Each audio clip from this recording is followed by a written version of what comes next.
Okay, we are back to talk about It. Welcome to Derry on HBO. This is the series premiere titled The Pilot. This series created by Andy and Barbara Muschietti.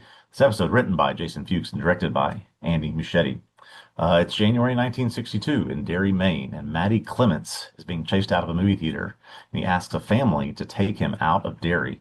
Family begins behaving strangely, and the woman gives birth to a mutant baby that attacks Matty.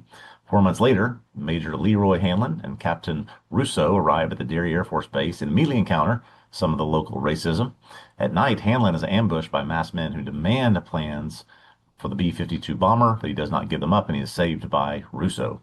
Lily Bainbridge has a vision of Maddie singing a song and sees his bloody fingers from her bathtub. Lily tells the vision to her friends Marge, Teddy, and Phil, but they do not believe her. Teddy, however, begins to believe after he has a vision of a human lampshade screaming at him after a conversation with his father.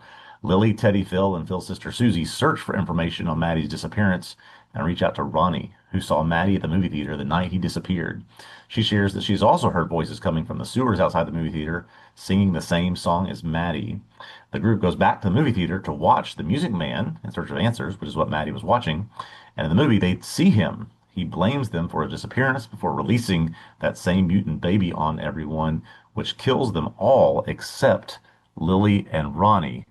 Um, so Yeah, this is, I mean, clearly good times. prequel to the films. A lot happening here. All these characters are new to us and new to certainly the story. Um, we don't get very long with some of these characters, it seems, as we move into the next phase of this show. So, just generally your thoughts and how you are absorbing this, having not much background about it.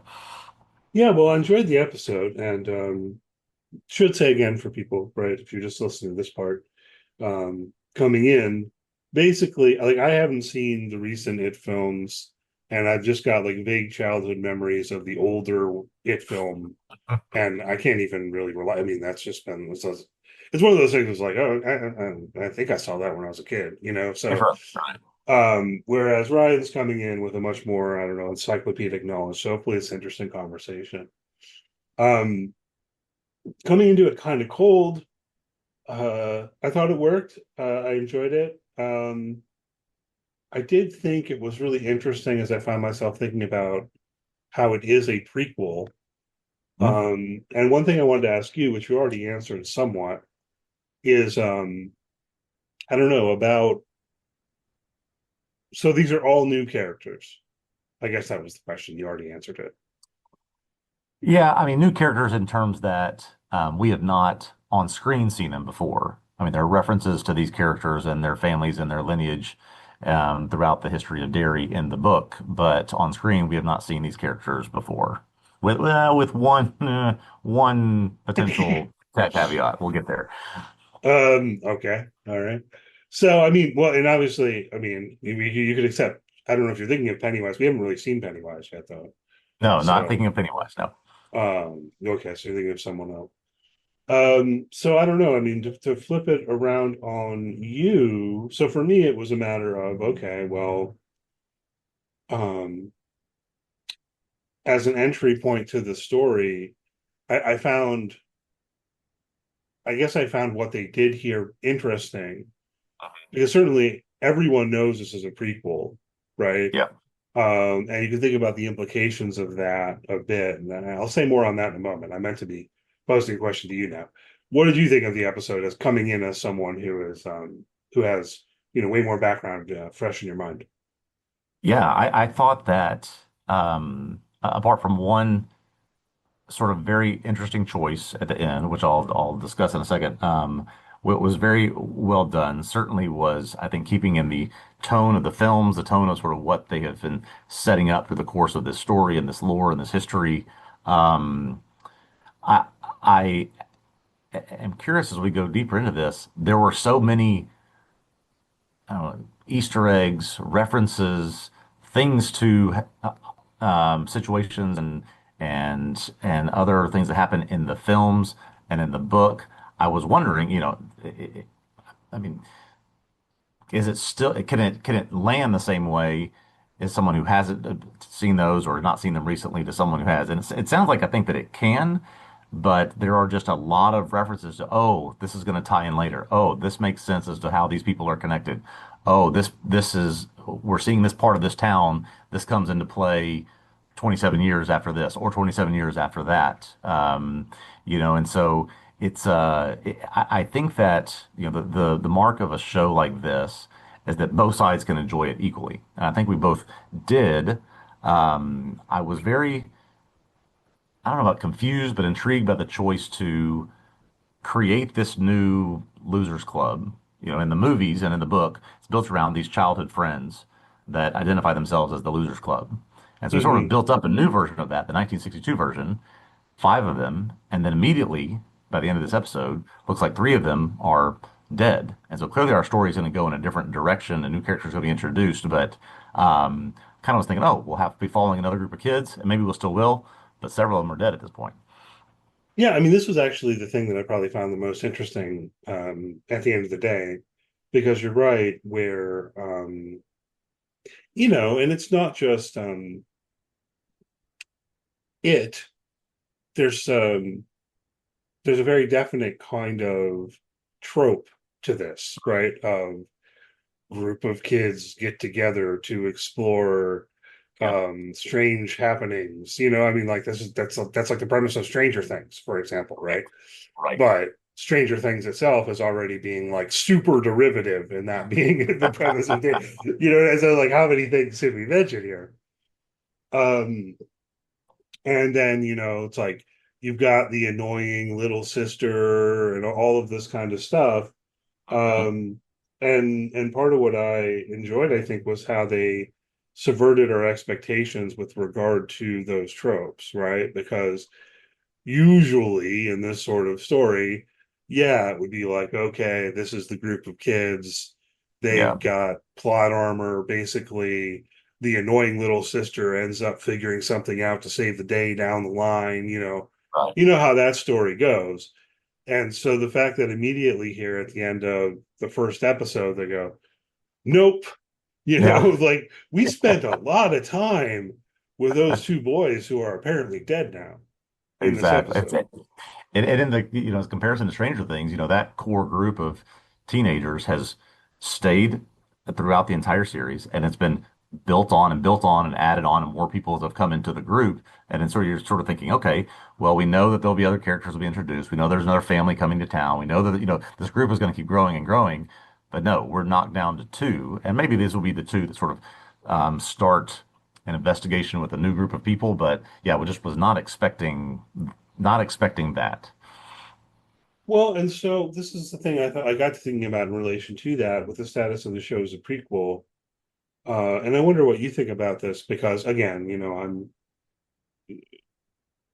I haven't seen the recent films that have been made and all of that. But it seems sort of obvious to me that in a meaningful way, the good guys can't win here, Okay. Yes, right? you're exactly right. So, and we're now full into what's going to happen in the movies, what happens in the book.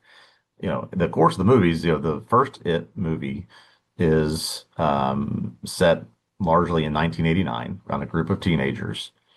That group of teenagers battles and severely wounds Pennywise, but he gets away. In the films, they come back 27 years later as 40-year-olds basically battle him again. This time we believe, no confirmation, but believe that he is dead.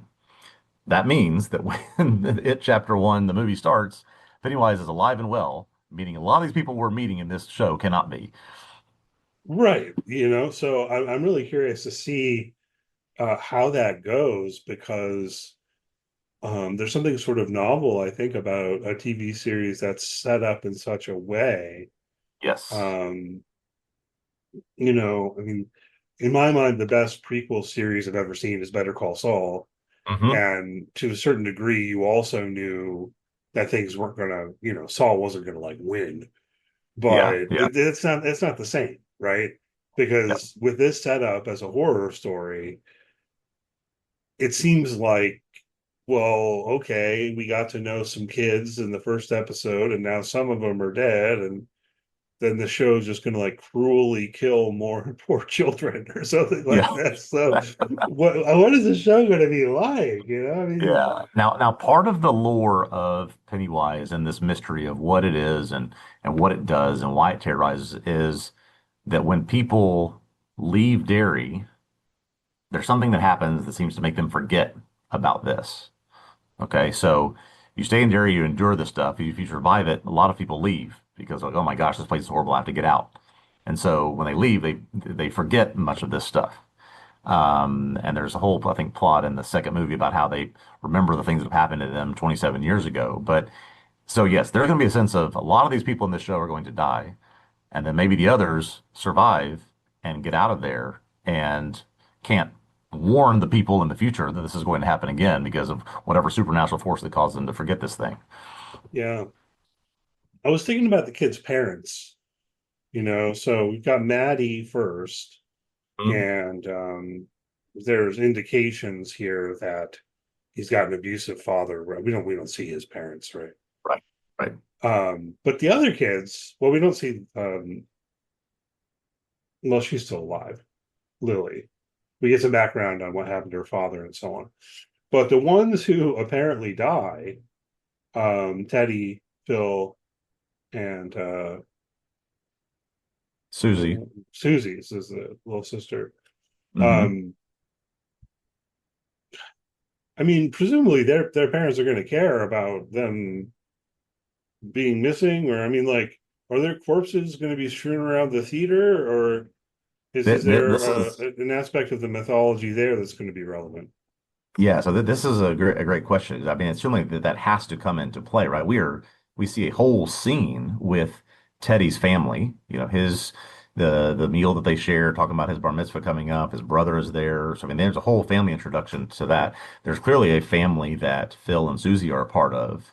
And what happens typically with Pennywise and these children is there is sort of a sense of some of these harmful things happen to them in real life. There's also a metaphysical sense of stuff that happens to them, and then he takes them. And so mostly you're dealing with, and this is sort of the case with Maddie Clements. No one knows what happened. They're just dealing with a disappearance. So these Yeah, kids keep disappearing over and over and over again, and no one can explain why. And so, yeah, that's surely going to come into play here. I don't think that Pennywise is just leaving these body parts strewn on the theater. He has, if this happened in reality, he's taking them with him back to do the thing that he does, which, I won't necessarily talk about because that may come into play later. but then is it relevant that Lily has Susie's hand? I think so. I think so. Yeah, I think there's never been it's been a binary situation, with in the original story and in the book, Georgie, the little kid who chases the boat into the sewer, he's gone. There's no, even though Pennywise rips his arm off, he eats it. He doesn't like leave it in the street. And so there's right. never been a sense of, look, here's, I can show you that something happened. Look at this thing. So that's a new wrinkle. Interesting. Yeah. So I guess that's what I'm starting to imagine as we move forward, speculating a little bit, something about the parents getting involved, or I mean, Yeah, but like obviously the parents aren't going to believe that it's some supernatural being or whatever. It's like, well, you exactly. saw a demon Exactly. baby, come on. Yeah. Thoughts about the demon baby, by the way. Is this and related to that, is this like a totally new thing for the show? Yes. Yeah, okay. Yes. I've never seen anything like this before. There was a big criticism about the second movie of how sort of unsatisfactory the CGI was with some of the monster things that they did. Kind of struck me as that. Is it an effective sort of manifestation of Pennywise or this evil that attacks them? Yeah, didn't to me look necessarily great. It is just an odd choice that this thing that terrorizes them is a demon mutant baby that comes out of this woman at the beginning. Yeah, I didn't love that, honestly. Yeah, I mean, I didn't find the demon baby to be particularly scary. I mean, they eat with some right. jump scares, obviously, which are just you have no choice Yeah, but to be like, ah. But yeah. in terms of the monster itself, I was going, it's a little cheesy. Yeah. I mean, the thing Um, about Pennywise is it manifests itself as the thing that you are afraid of. Whatever you fear, it can become a version of that that just scares you to death almost. Yeah. And so why it became that for Maddie, I'm not exactly sure. There's sort of a clue there that they are listening to the radio in the car and talking about this nuclear age they're entering and how it can mutate people and all this, and then it sort of manifests itself as that right at the beginning. But we have no sense that that's what Maddie is afraid of and why that's what attacks him. So I don't know. Yeah. Or is there any kind of backstory like Maddie has been neglected since his parents had another kid or Yeah, something? yeah, Like that would yeah. make sense, but I don't think we're told anything like that. Nothing like that. No. What about that family in the car who are they get increasingly creepy, right? And like meaningfully for me, they were scarier than the demon baby. Oh yeah, Um, absolutely. what? How should I be reading this though? Like, are they real people, or to what extent are they even real people? Or like at first they're pretty normal, except for the weirdness of the idea that you're just going to let some random kid hitchhike to Portland. Yeah, That's not yeah. plausible. But other than that, they're mostly pretty normal, and then they get weird. Yeah. So my understanding or my read on this, I could be wrong, but my read on this is, when Pennywise has you in his sights, when he is coming after you, he will make things happen, show you things, put things in front of you that you certainly think are real that are not. Oftentimes this is preceded by a red balloon that comes by. Mm, In this version, we saw, I think notably right before this car comes up, this bright red truck passes Maddie by as he's hitchhiking. And so that's sort of a tell that Pennywise is here. I took it as this was not reality, just for the simple fact that they're driving straight away from Derry, and all of a sudden they're coming straight back in. And so Pennywise has gotten a hold of this kid's mind and is doing these things to him, and is able to kill him through yeah. that. Okay. Yeah. I think that quote unquote makes sense. um, but Yeah, yeah, we have to read it along those lines because you're right. They are headed out of town and then immediately they're coming back into town. right. Um, Paul Bunyan is Paul Bunyan. I meant to look this up and double check. Is Paul Bunyan even real? Is Paul I Bunyan don't, real? I think it's based on a myth or a legend of tall tale of sorts. I mean, Derry is not real, so it makes sense that Paul Bunyan necessarily is not real. Couldn't really come from Derry, so I don't think so. Yeah. Some stuff's weird, like and I try not to be embarrassed when things come up, but I only recently learned that thunderbirds aren't real. Did you know that? Oh, Thunderbirds? oh no. It's a mythological creature. I was like, really? I thought thunderbirds were Oh, real. Okay. All right. It's just weird how, certain things uh discovering as an adult that I'm like, oh, okay. Or another one is for a long time I didn't realize that someone putting two fingers up could mean victory. oh yeah, yeah, yeah, I just thought it was a peace sign. So like I always thought yeah. Richard Nixon was going like peace out, which is wrong. He's not. He's It doing is, peace for yes, victory, I that is believe. correct. Yeah. So I don't know. World is fascinating. Anyway, get back to welcome to Derry. What else do we have to talk about here? Oh, all the Air Force stuff, I guess, would be the big thing. Yeah. So interestingly, I think this was sort of, I think I described this as sort of the B plot in this episode. I think this is going to become much more of the leading story as we get into the rest of the season. That's my prediction, at least. He has a family that's coming, which I believe that we know from, things we've seen before this episode, that there will be two kids. Um, there is, I think we have seen something where these kids meet up with Lily, her friend Marjorie, Ronnie, because that sort of forms our new group of kids that we're probably going to have. So what this family is doing, what they are encountering, and then what Hanlon, who is a name from the movies and from the book, what Hanlon is doing and what the Air Force is doing there, I think is central to what's about to we see over these next 7 episodes. Yeah, I mean that would make sense. You say it is sort of the B plot, but then also, yeah, I don't know. It feels like the B plot. But Yeah, but I was just thinking you got like the cold open and then we're to Hanlon. So it right. is set up as being pretty central. Um, you mentioned in your plot summary how he gets attacked in the middle of the night by guys in like gas masks.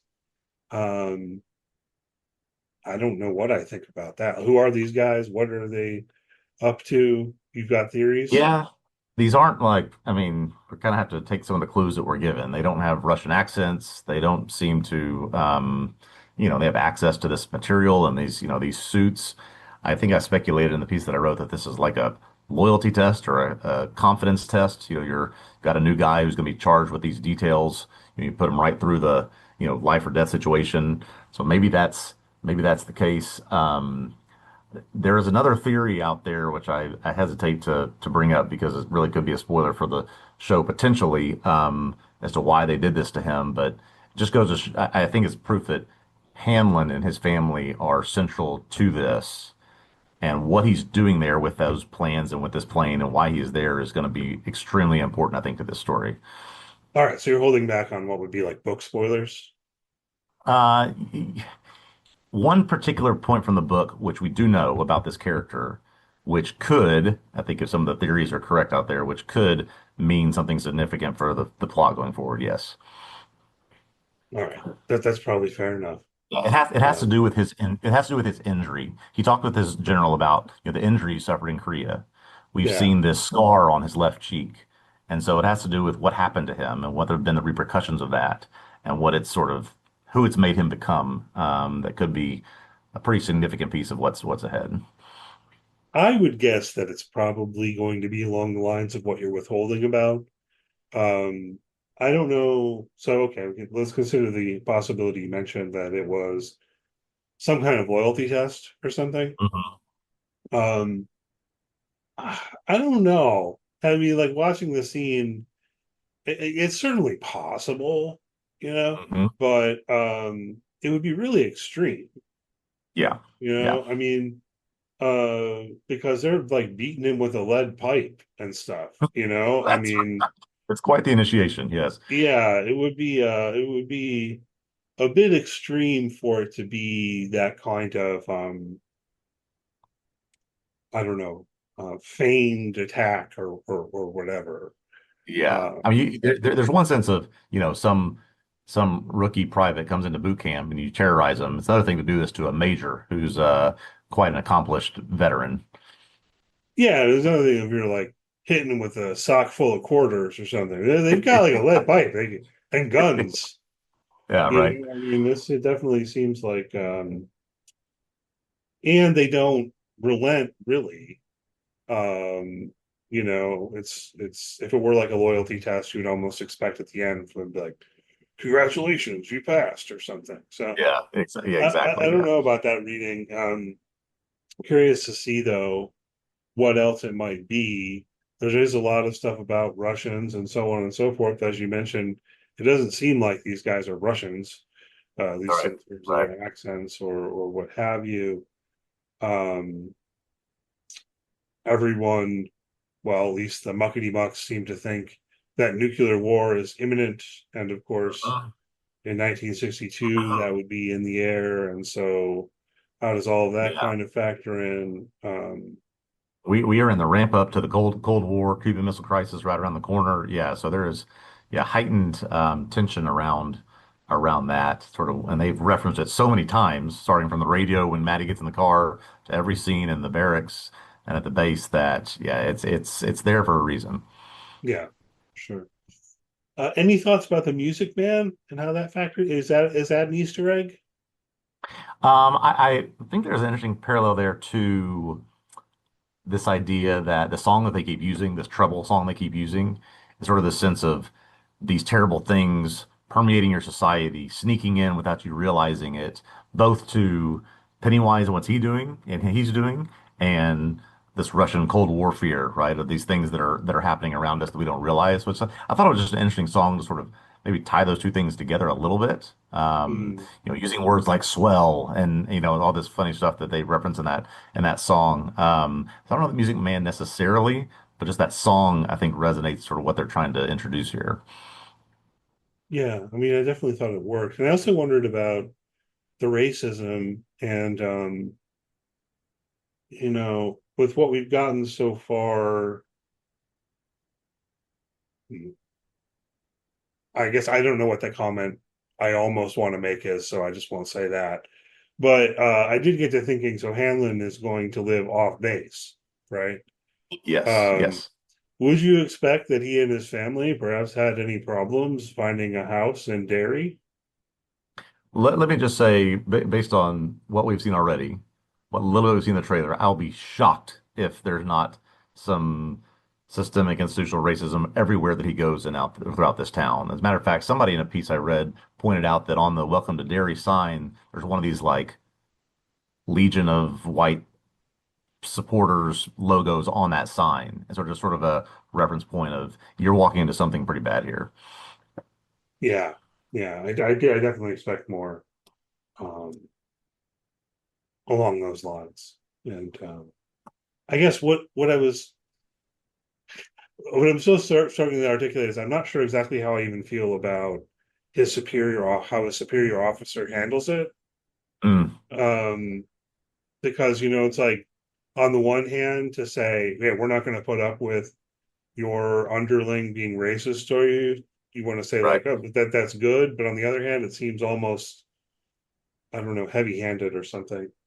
Um, Yeah, just to put that guy on latrine duty for a week, sure, you tell him you've punished him. I'm not going to dismiss the thought that this general might even be putting up with Hamlin or accepting Hamlin there because of how much they need him to do something in particular.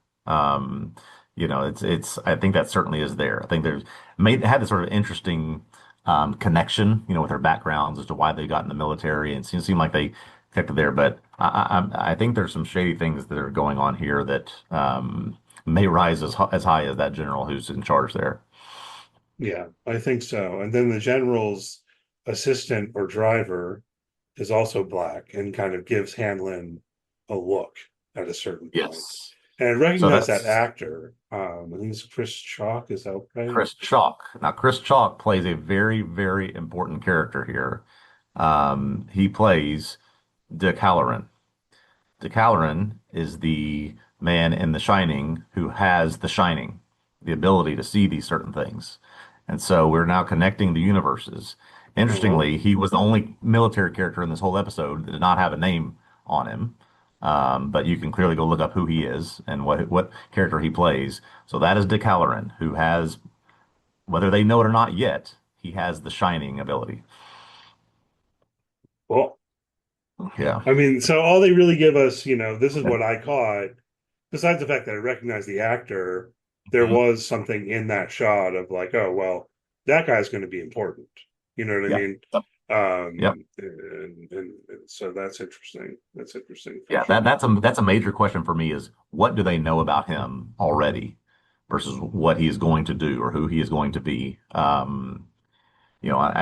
suppose I should have been labeled as a spoiler, but this has been, I mean, ever since they announced the cast, they put this name in the cast that this is who he was playing. So this has not been a secret necessarily. Um, but they are some connective tissue among this universe that's already starting here early. Well, yeah. So I'm intrigued. I'll tell you, I'm intrigued. And now I'm in the weird spot, right? Of like, okay, well, do I go watch the films now? Yeah. Or do I stick with this show week to week without having Yeah. watched the films? It's going to be an interesting choice for me here. I would be very curious, yeah, your perspective of watching this and then seeing, and then you get to layer onto it with the films and it sort of builds on it as opposed to let's go back and fill in some of the gaps from the films that maybe you were curious about. It would probably be the most interesting thing to just continue with this series and then watch the films afterwards. Yeah. Yeah.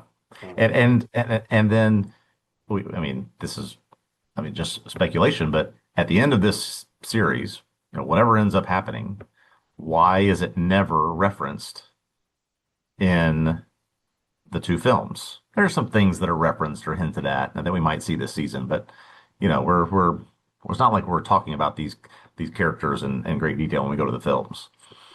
Interesting. Let's see. Anything else we need to hit on? We didn't really talk about the lamp. Um, that was frightening.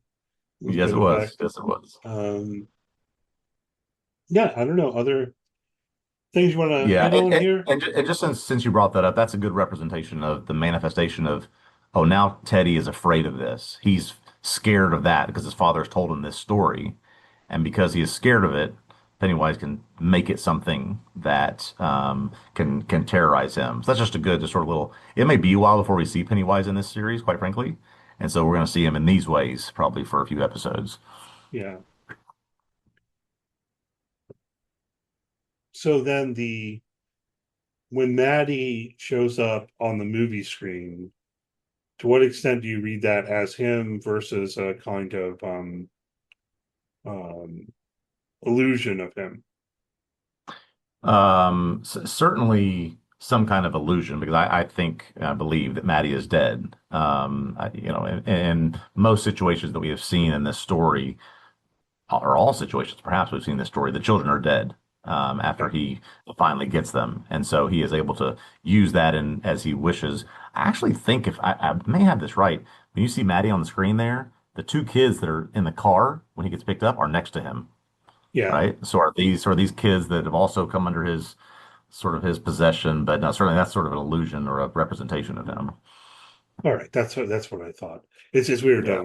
There was an episode of Doctor Who in the most recent season that did something very similar in a way, Mm, right? Where it was, but I mean, this was like a god type being who was um possessing an animated cartoon character. This was the Alan Cumming yeah. episode, Okay. um, which was which is pretty good, but I think so meaningfully different from what's going on here. Yeah, this is more just illusory stuff going on, and yeah, man. So they introduced us to some kids who were pretty sympathetic characters, and they killed them off. Um, so I guess Lily is kind of the main character amongst the I show. think I think so, and that she has a fascinating background just from what we know. Her father having this horrific accident. She has apparently spent time in Juniper Hill, which is a famous asylum in the Stephen King verse. She's been told to take her medication, presumably so Hmm. she doesn't have to go back there. There are quite a number of characters at that place that she could be or could potentially be introduced to. And so, yeah, her, what happens to her? Does she have to go back? How she plays a role in this? She could end up being amongst the kids, at least our main protagonist, I guess is the right word. Yeah, yeah. She's sort of set up that way. Yeah. Yeah, and then also Ronnie, although she's not in the episode nearly as much as the other No, kids. no. Um, so yeah, curious to see where this is going. Um, I do intend to keep up with it, I suppose. As far as the podcast goes, I think we are going to shift gears and cover Pluribus. Not sure how the timing works out, but I mean, it would be interesting if we can make it work to at least come back to Welcome to Derry at the end or something. Yeah. Yeah, Um, that'd be great. Sort of see where we went from where we started. That'd be great. yeah. Anything else you want to say about this episode before we wrap up? I think that's it, other than to note that HBO is throwing a little bit of a wrench into the second episode. The second episode will be released late Thursday night and early Friday morning so that it's on your screens for Halloween. At least on the streamer, it will air on the linear station still on Sunday night. But if you want to watch it on your streamer, it'll be available Friday when you wake up. Right. HBO Max, which HBO used to be Max. called Max, which used to be called HBO Max. And then HBO Tastes Go before that, yeah. well, no. That's different. That's not the same thing. Anyway, um, yeah, and also say, Ryan is writing about this series week to week, episode to episode. You can find those articles on tvobsessive.com. Check that out. We'll be on top of it there. Thanks as always for listening to the podcast. If you enjoyed it, please do leave us a good rating, review, all that good stuff. You follow the site on social media. If you search for TV Obsessive, you should be able to find us. And we'll be back. I guess it won't be for like a week and a half with the scheduling of things. Pluribus is coming to Apple TV on November 7th, and we're planning on covering that week to week. So hopefully you'll join us. It's a new show from Vince Gilligan starring Ray Seahorn. We're very excited about it. It's got intriguing sci-fi premise and all of that. So hopefully it's as good as we think it will be. Yeah, looking forward to that. We'll talk about it at some point whenever we can next week. And yeah, we'll see you next time for that.